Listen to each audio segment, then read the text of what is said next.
Good afternoon and welcome to the Herald's new rugby video show ahead of the World Cup in France. We will have these 3 times a week for the duration of the tournament. Could be a month, hopefully it's a little bit longer if Scotland manage to navigate out what is an extremely difficult pool. But I'm delighted to say I'm joined by rugby expert David Barnes over in France. Firstly, how's it been so far in terms of your time over there?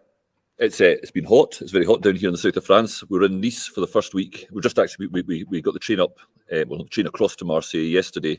Nice is a lovely city, and really it's kind of been a bit of a slow burner. We had we had the official welcome when John Jeffrey kind of spoke about Scotland's prospects, and it's built up over the rest of the week. It was probably pretty quiet in terms of fans being out at the start of I came out on Saturday last week. But now we're going to see a few kilts around, and a few, obviously in Marseille, Argentina and England are playing tomorrow night, so a few English fans, a few Argentinian fans. So it's beginning to get a bit exciting. And you've just got to Marseille. Was it today or yesterday, David? Yeah. We got in yesterday evening. So we got the train from Nice yesterday evening. The team are based in Nice or just outside Nice for the duration. So they fly. I presume they fly or get the train into the host city for each game, so they're here until Sunday night, Monday morning, and then it's back to Nice, and they'll stay in camp there until their next game. Well, actually, they play the next game in Nice against Tonga, and then they're up in Lille, and then up to Paris for Ireland. Yeah, and also kicks off tonight, doesn't it? Massive game between France and the All Blacks. So we're here to talk about Scotland and the fact that you're there. Having just spoke to Gregor Townsend, he named his team to face South Africa on Sunday earlier this afternoon. No real surprises in his selection. Darcy Graham being fit is obviously a massive boost. What's your overall kind of assessment of the team? Yeah, I think that's probably the kind of progress that the team's made over the last 3 or 4 years. Is that we used to call it the Tuni Tombola. You were never quite sure if Gregor was going to throw a kind of curveball selection, whereas I don't think anyone really thought nobody really thought there was going to be, and there wasn't one. He seems to now be more certain than ever of his best team, and I think that's where you need to be. You look at the teams like Ireland who, have dominated in the past. They know who the number one team is. I don't think we were necessarily aware of that. As clued in on that up until recently. So I think it's a good thing. It's probably a bit boring in terms of hyping it up. There's no huge talking points, but as you say, Darcy being fit again is a big bonus. We thought he was going to be, but he's the kind of guy that could cause the South Africans problems. He's a bit different from the kind of players they're used to, so that's a big one. And Xander Fagerson has missed the last 2 games through suspension, but Gregor spoke about how fresh he was feeling, how he's been working hard in training. He's absolutely confident that despite the lack of recent game time, he's ready to hit the ground running, and that's going to be huge because some things in rugby never change, and taking on the Springboks up front, the front row is always going to be under pressure, and Xander really is. That's probably one position where we don't have a huge amount of depth. So and it's a key position. The scrum, the scrum stacks up if Xander Fagerson, stands his ground, and if he doesn't, we've got a problem. So having him back and apparently fighting fit's a big bonus. Yeah, just obviously talking about some key players. Obviously, people always talk about Finn Russell and how important he is to the Scotland team. I mean, do you go by that as well? Is it, if Finn Russell doesn't turn up, then Scotland have no chance in this game, or is it a case of it's a really good, strong squad in depth as well? I think, I think if I'm being brutally honest, without Finn, we could be competitive. We could, make South Africa work for it, but we're not beating. The reality is we're not beating them without Finn Russell on his game. If we're being honest with ourselves, you look through that South Africa team. There's, Finn's probably the only guy that gets in the South Africa team. A guy like Darcy Graham would get close, and so we need to have something different. We're not going to beat South Africa by matching them. We're going to do it by picking a hole, doing something a bit different, something I didn't expect, and Finn's the man that can do that. He's now got great players outside him, right across the back line, guys that he can, if he puts them into space, they'll do some damage, which he didn't always have in the past. So it's good that we've got that, but we need Finn to load the bullets. Just been over there, David. What's kind of general consensus of this Scotland team amongst other journalists, people from the journalists from South Africa and obviously further afield? Is there a feeling this is a strong Scotland team that could do some damage to obviously two of the best sides in the world in South Africa and Ireland? Yeah, I think it's very respectful. I think people do take the Scotland team more seriously than they ever did before. But I think it's very clear that it would be a surprise if Scotland get out of this pool. I don't think as much as our fellow journalists from across the globe admire the way they think we're competitive, but they admire the way we play rugby now.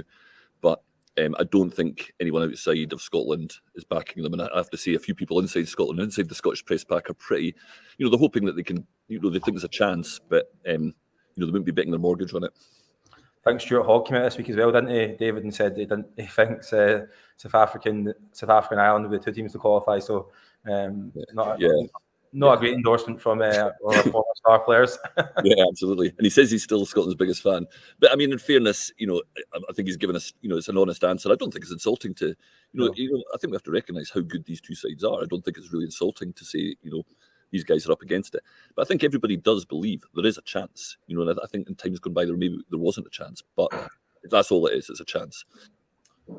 Yeah, going into the South Africa game, I mean, their squad and their team is littered with superstars and strength and depth. From a Scotland point of view, is there any kind of weaknesses in that South Africa lineup that you can maybe go at or look to exploit in the game, or is it a case of it's just there's just too strong a team to maybe have individual weaknesses? Yeah, well, I mean, the amount of analysis that goes into rugby, I'm sure the Scotland boys are going to have to believe that. It is hard to see. It is hard to see where that is. But I mean, I suppose you would call it weakness, but one of the issues that's maybe not talked enough about rugby is that the laws, the way they are, red cards, yellow cards, change the game so much, and quite rightly we've got real strict code on penalising high tackles, high hits at the moment, which could be a red card in the first 5-10 minutes, which Scotland found out to their cost when they lost Grant Gilchrist during the Six Nations against France. So I mean, I don't think there is an obvious weakness in the South African side, but there is the danger from their point of view that they lose a red card early on, and that just changes everything on its head, turns everything on its head. The flip side is, Xander Vegas has just come back from getting a red card, so it could go the other way, and that would be a long afternoon for Scotland. Yeah, absolutely. Just going back to the actual team selection, like we said earlier, David, there's no real surprises in the first 15. But maybe on the bench, Gregor's went for a 5-3 split in terms of forwards and backs. That's obviously different from South Africa. Maybe explain to people maybe why that is so significant, and perhaps Gregor's motivations behind doing that. Yeah, I mean, it used to be that it was seen as a bit of a risk going 6-2 on the bench. Traditionally, you always had 5 forwards, 3 backs, and that kind of gives you enough to cover every position if there's an injury. And it was maybe South Africa kind of changed the game. They started going 6-2 on the bench, and that means they can bring on 6 forwards. They love the attritional, the bulldozer up front, and it means that at the start of the second half they can pretty much change 3/4 of their pack with guys who are just as strong, if not stronger, coming on, and it's a hell of a thing for a team like Scotland to deal with. So in the past few years, Scotland have tended to match that. France and South Africa particularly do that more often than not, and Scotland have tended to go the same way. So it was quite a surprising move. It used to be a bold move going 6-2. It was quite surprising to see Gregor going 5-3, but he did explain in the press conference there that Darcy Graham, missed the last game with a quad injury.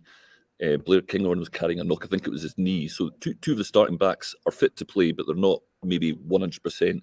So I think it was a cautious move.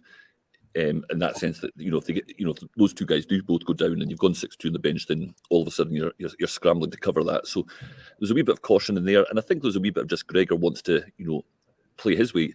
South Africa like to really play big rugby up front. He likes to move the ball around, so I think he would quite like to have a few more backs to bring on and freshen things up. It's a gamble. We'll see how it plays out. I was talking about the packs here. I mean, I think a lot of people think that's going to be with the games won and lost. Isn't it up front is so important, obviously line outs. Sorry, the lines dropped there for a second.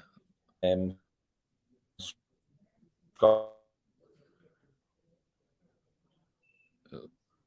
afraid I've lost you, Euan.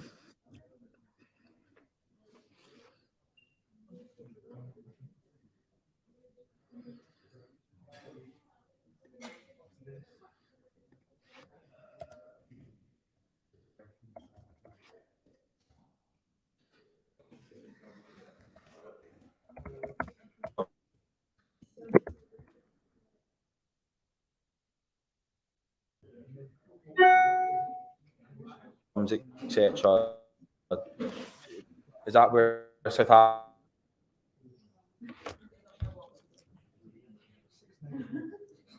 It's gone.